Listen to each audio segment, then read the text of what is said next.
I'm sorry if I'm a little fucking snippy. That's fine. I'm hurt and I'm old and I'm fucking tired. And I work with fucking children. Pretty much sums up the aftermath of the West Memphis Three case debate, doesn't it? Boy, that escalated quickly. I mean, that really got out of hand fast. It jumped up a notch. It did, didn't it? Hi. If this is your first time coming on this channel, my detractors would call me a brainwashing cult leader. But you can call me Rick. And I guess this is the cult of burn after reading, apparently. Before I wrap this series up, let's address the sad drama that happened after part 1. First, let me say that I entered this debate with Mary of TrueCrimeIsNY in good faith. We both wanted to have a civil debate, and from what I understand, we did. I was looking forward to continuing the series, but then all of a sudden, all hell broke loose. Apparently, she had issues with what people were saying in my comment section, and it was just too much for her, and so she decided to take her ball and go home. But we'll get more into that later. Before part 1 even came out, I did a live stream the Saturday before, hyping the debate series.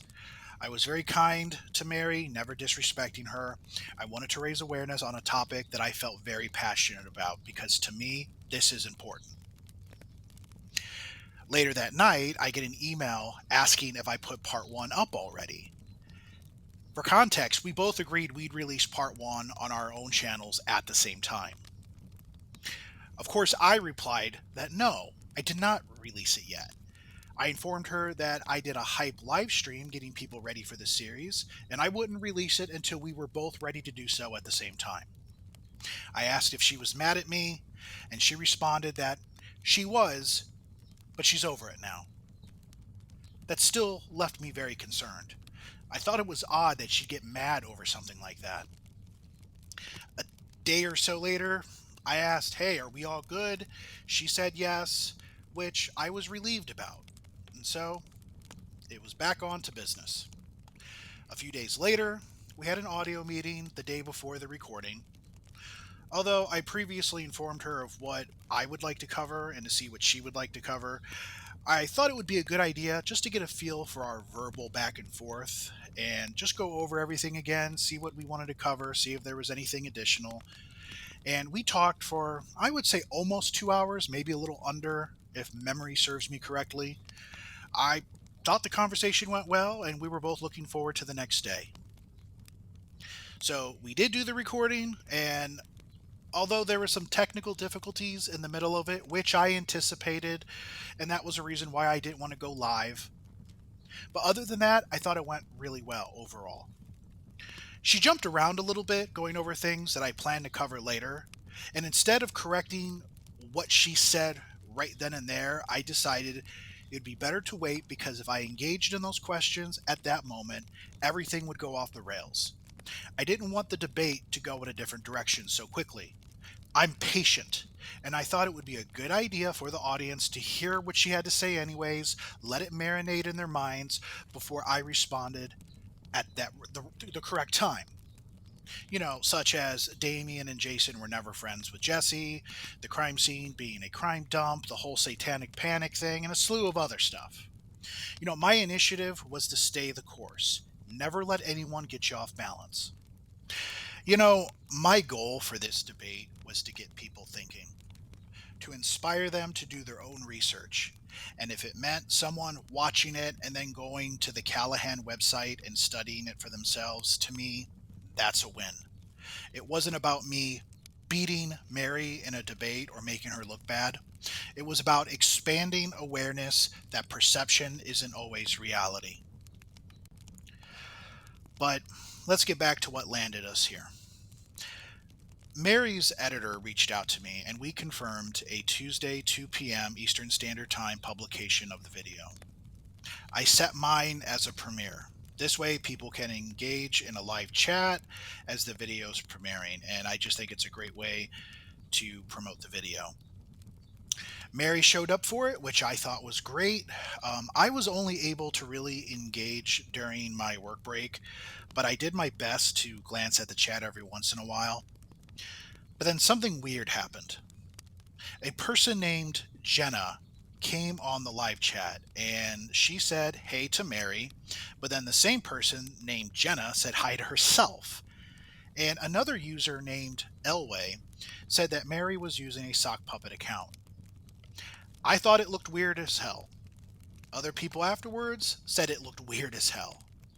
Mary vehemently denied doing that, and I tried my best to play it off because I don't want to believe that she did it, but I'd be lying if I said it didn't look suspicious. Still, I wanted to give her the benefit of the doubt. Mary emailed me complaining about the situation. I apologized and I put Elway in a timeout for 10 minutes, hoping it would blow over, but it didn't. So I put him in timeout for 24 hours. I didn't do it because I didn't like Elway. I was just trying to ease a potential bad situation. I can't blame him for pointing it out. But you, the audience, you have to decide what it looks like for yourself. Now, later that night, I got more emails from Mary. She complained about some posts in the comment section of the video, saying it was irking on her nerves. She was threatening to pull out of the next debate. I let her know I was doing my best to filter anything bad, and I apologized if her feelings were getting hurt. But I also let her know that I can't dictate other people's behavior about her performance. A lot of people thought she was ill prepared, and even I got criticism for treating her with kid gloves. But you gotta understand, she had a position of innocence. She made a video about the West Memphis Three case, claiming that they were innocent. She wanted to do a collaboration with me about the case. What did people expect me to do? Insult her? She admitted that she was probably being too sensitive and admitted that she gets mad easily. She also stated that she was projecting due to a personal issue, which I will not disclose because it has nothing to do with the issue at hand. But then there was one particular comment that really bothered her. I told her I would delete it if she wanted me to, and she told me no, it's fine. And I'm like, What do you want? What do you want? It's not that simple. What do you want? God damn it. What do you want? I have to go. I also discussed some negative comments people said about me on her channel, but I made it a point that I didn't want her to delete the comments or hide those users. She told me, let them say whatever they want, referring to either of us, because honestly, both sides are going to tear us apart. Which is true. Still, after that exchange, I decided to hold all comments for moderation. I went to bed that night thinking everything was fine. But apparently it wasn't. I woke up the next day, getting ready for work, to find that my emails were spammed with more complaints. I was accused of deleting her supporters' comments, which I didn't. They were held for moderation to avoid waking up to another shitstorm. But apparently, nothing was going to prevent that. She went on about how my audience was rude and disgusting. I finally had enough. I did my absolute best to accommodate her and be understanding, and perhaps I did so way too much. I felt I was walking on eggshells all the time, and that was it. I told her she was out of control. And sometime that night, she made an announcement that she was bowing out of any future debates. Then there was these false narratives that I was mad at her for doing that. But let me be 100% clear. I was not mad at her for no longer wanting to debate me. I was frustrated with having to babysit her feelings because she thought being a YouTube content creator only came with rainbows, sunshines, and hugs. She doesn't understand that even the most successful YouTube creators get the ugliest of criticisms, both deserved and undeserved. It's unfortunate, but it comes with the territory. I feel bad if her feelings were genuinely hurt, but if she allows negative comments to bother her that badly, then perhaps being a creator isn't for her, because in this line of work, you must take the good with the bad. Now, of course, there are exceptions: sexual harassment, threats of violence, doxing, and what have you.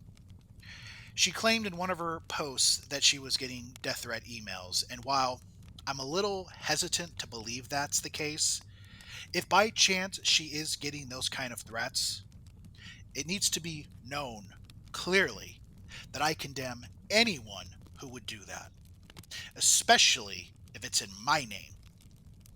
And I fully support her, and I completely insist that she contact law enforcement. But also, to be clear, nobody has threatened her on my comment section, and I would never allow it. Not only would I remove that post, I would report it. And then someone who comments on my page commented on one of her community posts and merely said that perhaps she should have prepared better. And that was met with a barrage of long-winded comments by her. And then she made this big post about how, or the only thing that she fears is God.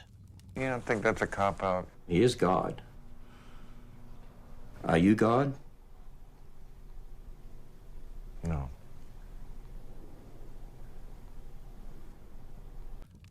Which, let's face it, if that were the case, the comments that she received, they wouldn't have been an issue, and she wouldn't have to feel the need to play victim. My audience did not victimize her. Her poor performance did that. Criticism, be it constructive or brutal, it's not victimization. Having said that, and all things considered, I wish Mary all the best, and I hope her channel does really well. Now that I've addressed the drama and explained why Mary won't be participating moving forward, let me address what's upcoming. So there will be a part 2, but obviously it's going to look and sound different. I might use some sound bites from part 1, but as of right now, I don't plan on using any unreleased recordings with Mary. I'll leave the rest of the audio on the cutting room floor. I just want to address some of the arguments made. So in this upcoming episode, here are the topics that will be covered. Was there sufficient evidence to convict the West Memphis Three? Robin Hood Hills, crime scene or crime dump? Was Damien and Jason friends with Jesse? The alternative suspects, and if there is any evidence that any of them committed the crime. The forensics. How the wounds were inflicted. Was it knife, sticks, and fists? Or was it by post-mortem animal biting and clawing? Is the jury tampering accusation true or false?